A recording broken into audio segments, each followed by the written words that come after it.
Hey, what's everybody? Welcome back to Dalton Oddity. Dalton here. Fortnite. Hot stuff right now. I know. And when you're playing Fortnite, you're always looking for some chests. Just so happens I know how you can get as many chests as you possibly want. And I'm going to show you how.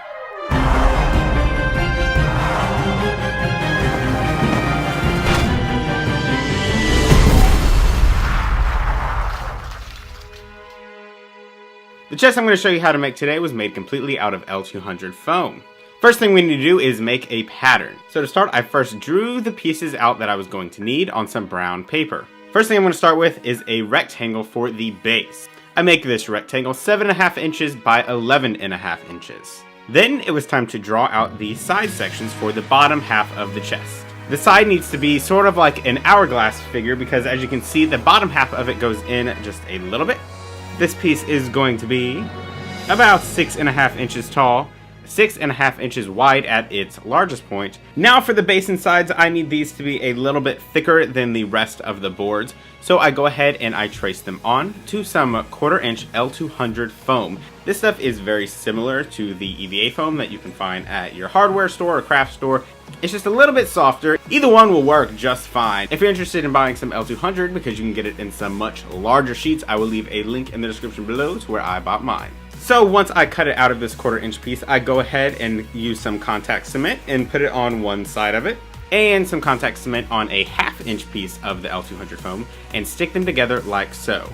Once this piece is all nice and secure, I go ahead and cut the shape again out of the 1/2 inch foam. So now I have a 3/4 inch piece. I'm making these pieces thicker so it's a bit more sturdier in the final product. I do the same thing for both bottom side pieces and the bottom board. Now it is time to go ahead and glue the side pieces onto the baseboard. I attach them again using some contact cement. Now remember, when using contact cement, you put it on very thin on both surfaces, let that dry for 10 to 15 minutes, and then you stick it together, and once together, it will never come apart. When gluing them down, I make sure they are centered and leave a 1/2 inch gap from the end. Now it is time to fill in the front and backs of the chest. I first cut out a long strip that is about 3.5 inches wide by 11.5 inches long. You don't have to follow my measurements exactly. Basically, we just want a board that is the same width of the baseboard. That way it'll stick out a little bit from the sideboard. And we only want it to cover the lower half of the hourglass shape. Then I do the same with a slightly bigger board and put that on the top half. Now it's time to move on the top part, the lid. I first start with a half circle with a 6 inch diameter. Then I cut out a 1/2 by 1/2 inch strip of the 1/2 inch L200 foam, and I glue it around the upper ridge of the half circle. Now for the boards that go along the top, I actually just cut out one large piece that will curve over the entire top. I cut out this large rectangle. Then I just score in some lines going down it to create the other boards. You don't want to cut all the way through, just a little bit.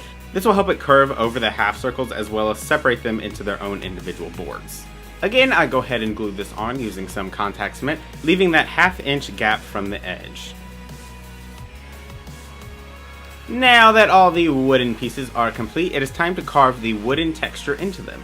Now, we don't want to get too detailed with this because this chest has a very cartoony, fun look, and I want to maintain that. We don't want to go too realistic. I want to keep it fun.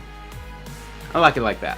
Now there's a few different ways you could go about sculpting this wood texture in it. We're mainly just going to be sculpting some little lines. I'm going to be using some little grinding tips on a Dremel. Anyway, I just go in, adding some little cracks, carving away with my Dremel on a low speed. Just some little lines here and there, nothing too dramatic. And then on the sides, I go ahead and just add a little bit of texture too, like the wood has been broken off. Now that all the woodwork is done, it is time to move on to all the metal parts. I first start with all of the metal banding. For this, I go ahead and cut out a bunch of long 2 inch strips of the 1/4 inch foam.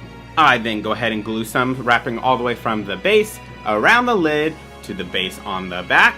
I do 2 of these over the entire chest, about 1 inch from each side. I then add some to the side as well. Then it was time to go ahead and add this lock portion on the front. For this, I sketched out the shape I wanted, cut it out into 2 pieces of foam so that it could fit on the opening so it would still be able to open and close. I used the 1/4 inch foam here with a 3mm EVA foam backing. Once the lock shape was made, I then made the keyhole and glued that to just the top half. That way it would still be able to open and shut. Now for the handle on the side, I go ahead and just cut out a 1/2 inch piece of the foam. And then I bevel down the edges just using a very sharp blade.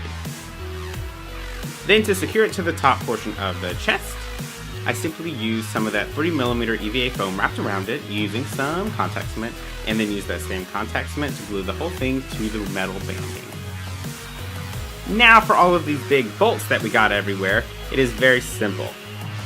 You could just draw a circle or trace some sort of circular shape onto a bunch of the 1/4 inch foam and cut that out with a sharp razor blade, but it's not going to come out like a perfect circle. So what I recommend doing is I actually took an 1.5 inch piece of PVC pipe and I sharpened it using my Dremel sanding bit, and I actually used this just like an apple core to cut out all these little circles.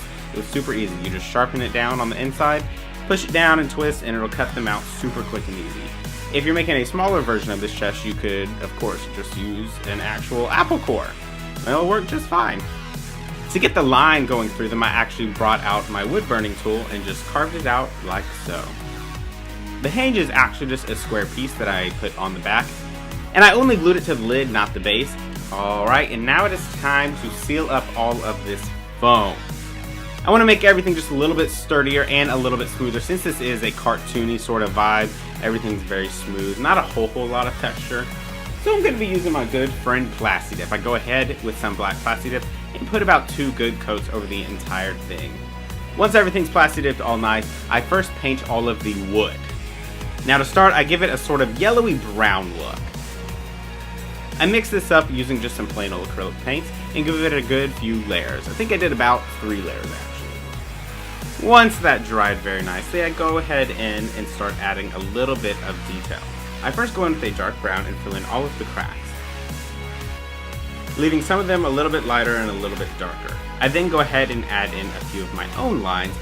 To prevent them from getting too dark, I add a little bit of water to water it down, and this helps it blend in very nicely. I go in all over the entire thing, just adding some lines very lightly using some brown paint until I have a look that I am happy with. Then it is time to paint up all of the metal bits. Now I got a lot of yellow on the metal banding and stuff while painting that. I wasn't too worried about it though, because now we're just going to go ahead and tape off all of the wooden areas. I'm just going to be using some plain old masking tape for this. Once it is taped off, go ahead with a black matte spray paint and spray paint all of the metal bits. I'm using a matte black paint specifically because normally whenever you are painting something to look like metal, you want every layer you use to be as high gloss as possible because that will give the metal a very shiny look in the end, and it has the opposite effect whenever you're using a matte paint. It's a very old dirty metal, it's not going to have a whole lot of luster to it, so go ahead and start with the matte black. Then I go ahead and mix up a gunmetal silver. To do this, I just take some silver paint and mix it with a little bit of black paint, and I paint 2 coats over all of the metal pieces. Then I go ahead and take that same silver paint. It's a little bit too thin, so I mix in a little bit of white paint with it, and I just sort of dry brush on a bunch of scratches like so. This will bring out some of the higher areas and give them a nice highlight. Now, like I said, this is a very old, dirty, gross metal, so we need to add some rust. Today we're not adding any real rust, we're just going to be using some paint. Again, I just use some acrylics. To make the rust, I use a combination of brown and burnt orange. I stipple these 2 colors everywhere, usually starting with a little bit of the brown first, and then going in with the orange on top of that. To see where you want to add the rust, go ahead and look at a reference picture of an actual chest from Fortnite. You don't want to go too overboard with the rust because the thing is not completely covered. You just want to add a few globs here and there. Once that is done, I go ahead and glue the hinge on the back side. Glue that together, and then you are done. Your chest is complete. This thing was so much fun to create. It's been so long since I've made something sort of cartoony and fun like this. Sort of focused more on the more realistic things, and after doing all those Marvel props, things are very serious. All the Marvel movies are way too serious. Fortnite is the exact opposite, just a really fun game, and I really enjoyed making this thing. Oh, what's that inside of it? It's the subscribe button.